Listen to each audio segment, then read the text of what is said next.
we felt that we've gained some new audiences that have never tried going to a festival film before, and maybe who didn't want to go to the, I know, weren't the usual,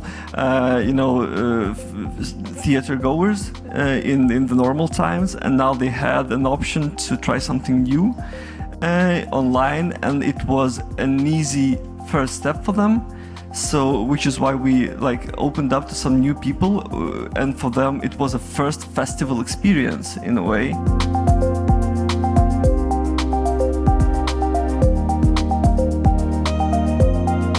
We were talking about how having an online festival has been an opportunity to reach out to other audiences.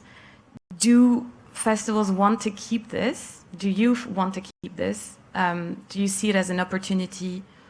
And, are festivals becoming potentially like a very highly great curated online platform? Is this something that you see stay in the future, or festivals first? And then Eva, I would love to hear about your position. I'm actually not even sure about whether we reached more or just different audiences. I know that the case will probably be different for larger countries, because in Lithuania the market is not as large as, in France, for instance, right? So for us, going online wasn't really expanding, because there's some part of the audience who initially said, no, we're opting out of the online version of the festival, we like the theaters, we will wait. But then we felt that we've gained some new audiences that have never tried going to a festival film before, and maybe who didn't want to go to the, I know, weren't the usual, theater goers in the normal times, and now they had an option to try something new online, and it was an easy first step for them.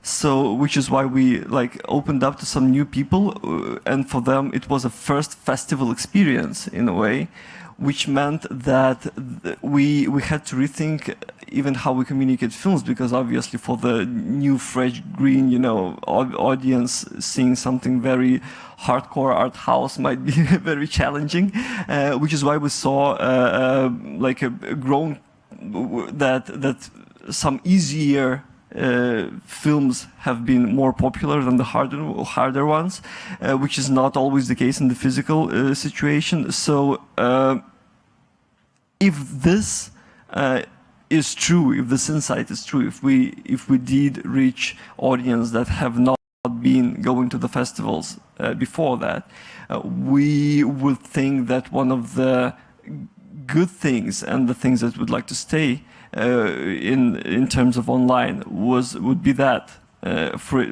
meaning for the online part of the festival to be working as an opening gate, as an entrance point for some people to gain entrance to the art house cinema. But yeah, in terms of is it more or less, it's really hard to say. In the back, so yeah, I hear you.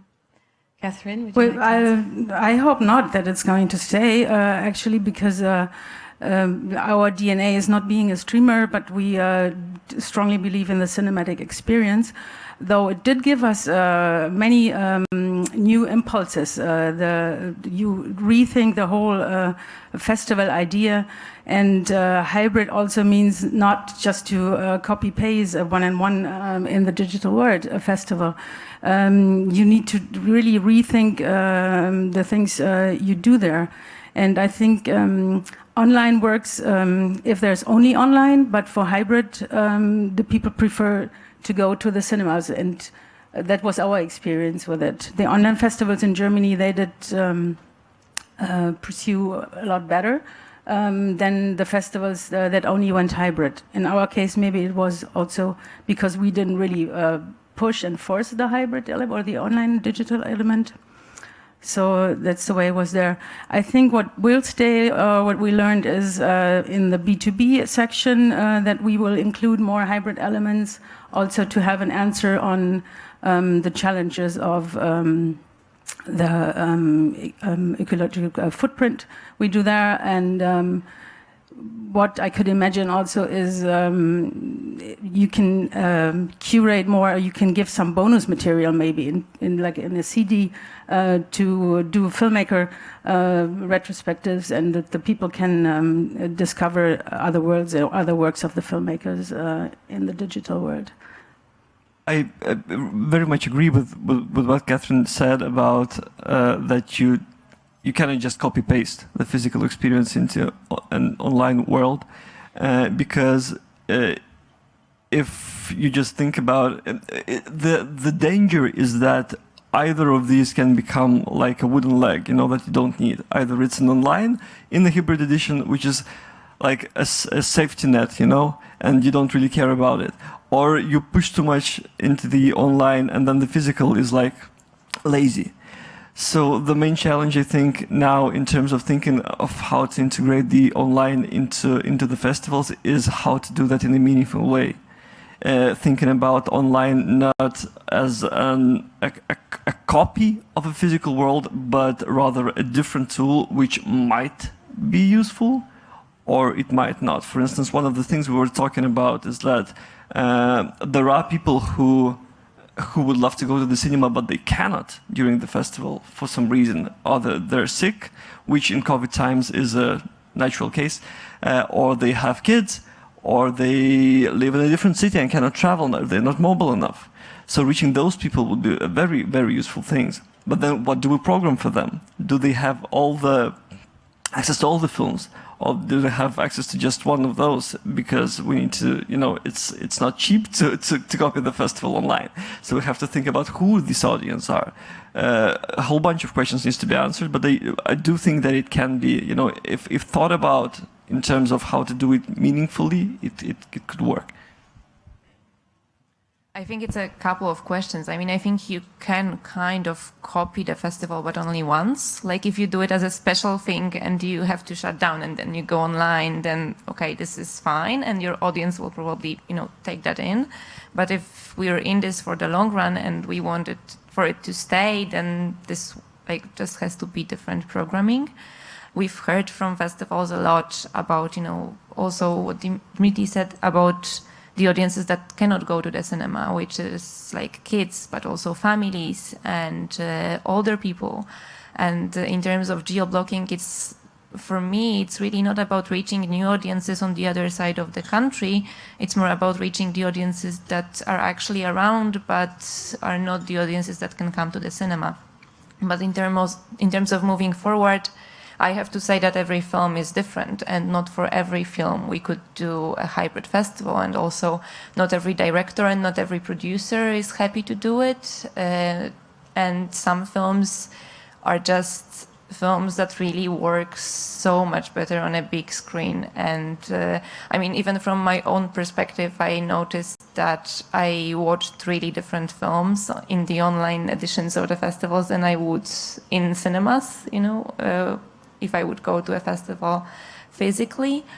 And going forward, we will have to face the fact that it won't be the same programming, also for the reason that not all of the films could be programmed in both sides of the festival, both online and offline events. So this is also something to think about going forward.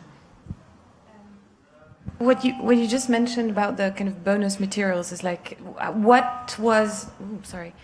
did you see that the talents, I mean, going to a festival is like a unique experience because it's generally like unique films and not films you would see around the corner all year round. But it's also to have this kind of, oh, maybe I'm going to meet the director or going to see someone on stage explaining the film, etc.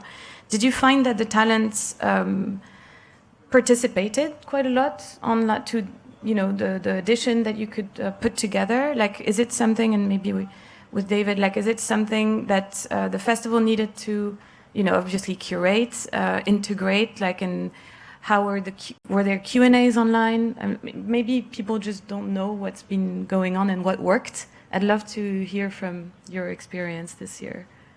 Well, in terms of like reaching out to talent and doing Q&As online, it was obviously easier to manage, because if the person had some time, And they all did. well, not exactly. Not That's what I'm getting at. If the person had some time, he could like go online from wherever he was and take that 30 minutes from his day and doing Q&A.